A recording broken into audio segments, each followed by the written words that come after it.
Quand on pense au combat à la fin du Moyen-Âge, on imagine souvent des chevaliers qui s'escriment violemment avec des armures très lourdes.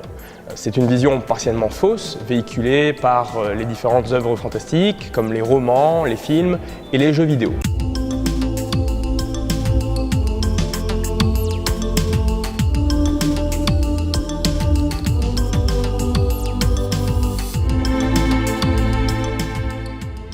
L'objectif de ma thèse est de comprendre pourquoi et comment les gens de la fin du Moyen-Âge et de la Renaissance se battaient, et s'il est possible aujourd'hui, oui ou non, de restituer ces gestes et ces combats.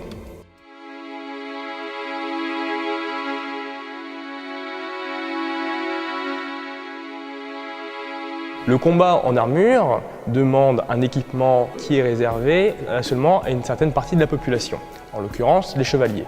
Les autres, qui sont eux-mêmes passionnés d'escrime, comme les bourgeois, combattent le plus souvent sans harnois, c'est-à-dire sans armure, en vêtements du quotidien, pour des activités telles que l'escrime ou la lutte.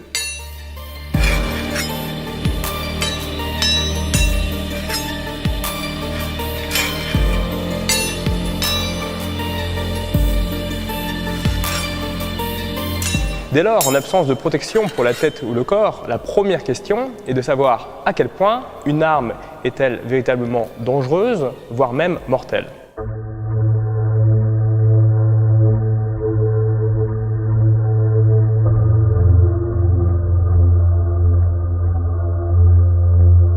Grâce à l'étude des documents judiciaires et principalement les lettres de rémission, où le coupable d'un homicide explique le déroulement du crime afin de demander pardon à la justice. On y mentionne les armes utilisées, les parties du corps atteintes, les blessures occasionnées et le temps que met la victime à mourir.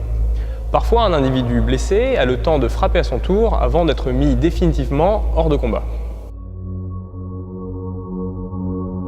Le dit Prévenot s'approcha hastivement du dit Filippo et le frappa d'un cousteau un grand coup au ventre, tellement qu'il lui fit une grande plaie.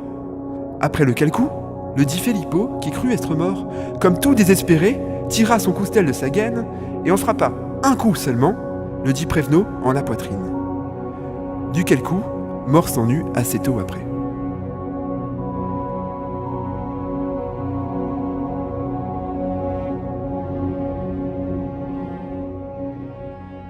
À travers plusieurs centaines de lettres de rémission, on se rend compte qu'un individu blessé qui décède immédiatement ou quelques minutes après avoir été atteint par une arme représente moins d'un cas sur deux. Cela est dû au fait que pour tuer quelqu'un avec une arme blanche, il ne suffit pas seulement de le toucher ou bien de l'érafler. L'escrime, le duel à l'épée, est de fait en rien comparable à une rixe de paysan au couteau. C'est une pratique académique où l'arme est utilisée afin de transpercer avec la pointe les stocks, frapper avec la lame, la taille, et scier avec le taille-lame, l'entaille.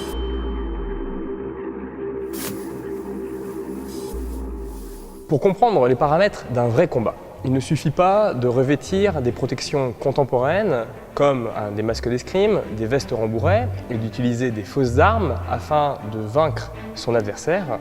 Dans ce cas, il s'agira avant tout d'un sport d'opposition moderne avec un contexte, des enjeux, des risques très différents.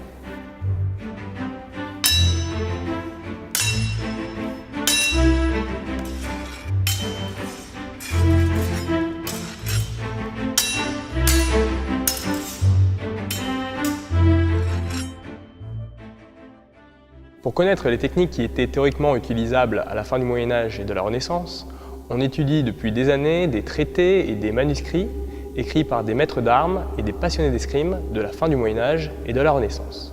Ces ouvrages des 15e, 16e et 17e siècles présentent une multitude de techniques avec un riche panel d'armes telles que des épées, des haches, des lances et des boucliers.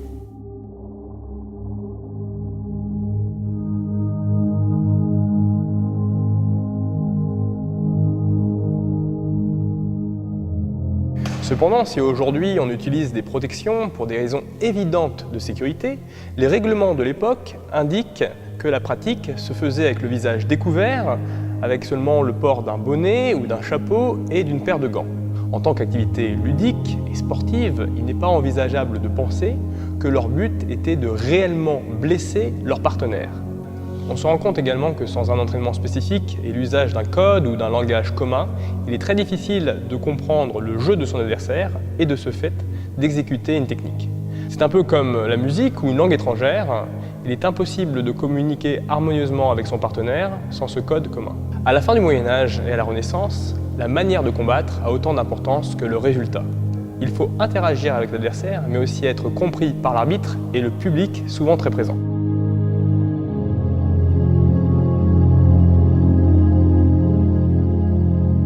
Un maître d'armes italien, Antonio Manciolino, écrit en 1531 : les joueurs qui font beaucoup de coups sans mesure et sans temps, bien qu'ils puissent atteindre l'ennemi avec ceux-ci, sont disgracieux et sont plus les enfants de la chance que de l'art. Et ceux que l'on nomme joueurs sérieux et déterminés sont ceux qui cherchent à frapper leur adversaire avec le temps et avec la grâce. Définir la manière de porter des coups, interdire ou privilégier certaines cibles sont des éléments nécessaires aujourd'hui afin de recréer des affrontements intéressants où les techniques, les tactiques, comme les positions, sont celles observées dans les sources. Par exemple, il peut être interdit de frapper les mains et obligatoire d'armer les coups, c'est-à-dire de les donner avec une certaine amplitude, en les accompagnant avec le corps et les jambes, comme on devrait le faire avec une vraie arme tranchante. C'est la théorie des conventions. À partir de tous ces éléments, une question soulevée était de comprendre comment les escrimeurs et autres joueurs d'épée pratiquaient réellement leur art. Il est évident qu'ils respectaient eux aussi des conventions, comme celle de ne pas blesser l'autre et d'utiliser une gestuelle à la fois adaptée à une pratique ludique, mais également similaire à celle de l'utilisation d'une vraie arme tranchante. Une fois l'adversaire touché, celui-ci pouvait riposter comme il pourrait le faire malgré une blessure. Il faut donc se protéger de cette riposte à l'aide d'une retraite. C'est la convention des joueurs d'épée. Allez.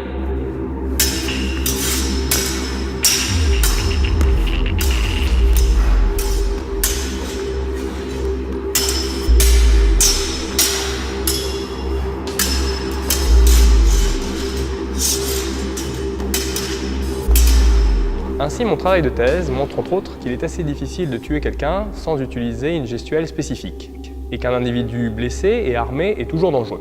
Cette gestuelle est toujours conservée, même dans les milieux ludiques, sportifs, avec des armes factices. Le geste est avec la tactique, ce qui est au centre du combat historique. Ce travail, doublé de la redécouverte des gestes du passé via la pratique, ce qu'on appelle l'archéologie du geste ou l'expérimentation gestuelle, nous permet de comprendre l'utilisation des armes réelles ou non.